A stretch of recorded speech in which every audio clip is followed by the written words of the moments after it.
penelitian dan proposal dalam evaluasi program. Proposal adalah sebuah rencana kerja yang menggambarkan semua kegiatan yang akan dilakukan dalam melaksanakan evaluasi program. Mengapa harus ada proposal?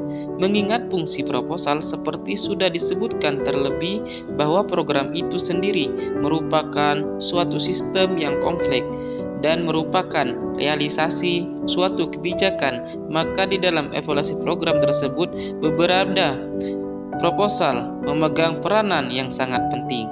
Tanpa ada proposal, kegiatan tidak akan lancar karena tanpa arahan yang jelas dan semuanya terjadi mendadak.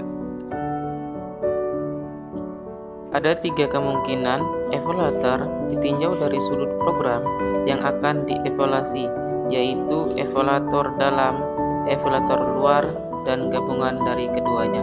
Yang pertama, evaluator luar adalah petugas evaluasi program dan orang tersebut terlibat langsung maupun tidak langsung dengan program yang dievaluasi.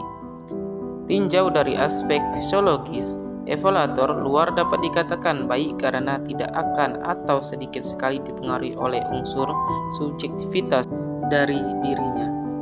Dan yang kedua, jenis lain adalah evaluator dalam. Dari namanya saja sudah dapat ditebak bahwa yang dimaksud dengan evaluator dalam adalah petugas evaluasi yang orang terlibat di dalam kegiatan program yang dievaluasi tersebut, baik langsung maupun tidak langsung. Karena berasal dari dalam, biasanya orang tersebut sudah memahami seluk-beluk program sehingga evaluasi tidak akan keliru. Dan yang terakhir, evaluator gabungan. Tim evaluator yang ditunjukkan terdiri dari orang-orang luar dan 1 atau 2 orang dari dalam. Evaluator yang diambil dengan cara gabungan. Cara gabungan disarankan hendaknya yang menjadi ketua tim bukanlah orang dalam agar mobilitasnya lebih leluasa. Fungsi manajemen berbasis sekolah. Cara menyusun bagian pendahuluan.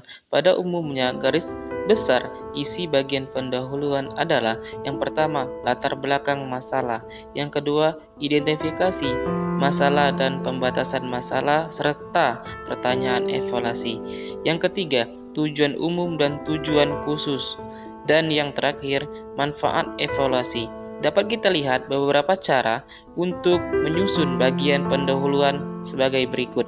Yang pertama, aturan penulisan latar belakang masalah. Yang kedua, aturan penulisan pertanyaan evaluasi program. Yang ketiga, aturan perumusan tujuan evaluasi program. Dan yang terakhir, aturan penulisan manfaat evaluasi program tersebut. Cara menuliskan bagian metode evaluasi program. Metode adalah kumpulan metode yang berkenan dengan kegiatan yang dilakukan. Metode evaluasi program karena kegiatannya tidak lain adalah penelitian, maka sama dengan metode yang lazim terdapat dalam penelitian. Secara garis besar, ada 4 yang perlu diatur dengan metode tertentu dalam langkah evaluasi, yaitu yang pertama, penentuan responden atau subjek sumber data. Yang kedua, metode pengumpulan data. Yang ketiga, penentuan alat atau instrumen. Dan yang terakhir, analisis data. Baiklah, saya akan membacakan materi selanjutnya, yaitu cara menulis bagian metode evaluasi program. Metode adalah kumpulan metode yang berkenaan dengan kegiatan yang dilakukan. Metode evaluasi program ialah kegiatannya tidak lain adalah penelitian, maka sama dengan metode yang lazim terdapat dalam penelitian. Secara garis besar, ada 4 hal yang perlu diatur dengan metode tertentu dalam langkah evaluasi. Yang pertama, penentuan responden atau subjek sumber data. Yang kedua, metode pengumpulan data. Dan yang ketiga, penentuan alat atau instrumen.